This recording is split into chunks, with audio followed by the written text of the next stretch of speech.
J'ai lu les 3 premiers tomes de Tsugai, le dernier manga d'Hiromu Arakawa, et on va en parler. Et qui dit Hiromu Arakawa dit Fullmetal Alchemist. Et pour ceux qui ont lu Fullmetal Alchemist ou même regardé l'animé, on est sur quelque chose graphiquement de très proche. Alors certains diront c'est dommage, l'auteur se réinvente pas. Moi je vous dirais honnêtement, au moins on est sur quelque chose en termes de dessin et de découpage qui est maîtrisé.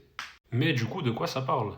Eh bien on suit l'histoire d'un jeune garçon dans un village traditionnel japonais qui va voir son quotidien chamboulé et qui va devoir chercher à découvrir la vérité autour de sa famille notamment. Je vous en dis pas trop parce que, mine de rien, l'histoire part très très vite et on est très très vite chamboulé. Donc je préfère pas trop en dire et vous laisser découvrir. Un truc sur lequel je vais m'attarder un peu plus, c'est justement le principe des Tsugai. Les Tsugai c'est quoi? C'est des esprits qui vont par paire.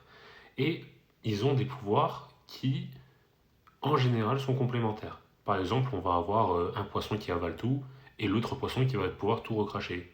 Et c'est vraiment intéressant parce que ça crée des dynamiques de combat, des dynamiques entre personnages. Ça étoffe aussi tout le roster de personnages parce que les Tsugai, certes, ce sont plus ou moins des outils pour les personnages, mais ils ont une volonté propre, même s'ils n'ont pas forcément de libre arbitre.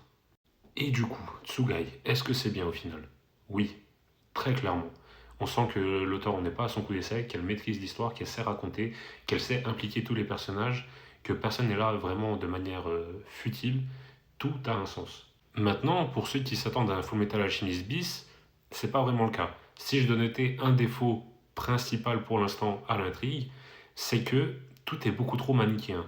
Il n'y a pas toute la philosophie qu'il y avait autour des personnages dans Fullmetal Alchemist. Là, les personnages, certes, ils ont une bonne caractérisation, mais ça reste un petit peu plat. Cependant, on connaît Hiromu Arakawa, l'histoire va évoluer. Fullmetal Alchemist aussi, au début, c'était un petit peu lent. Donc, j'ai bon espoir que ça aille dans le bon sens et je peux que vous conseiller le manga.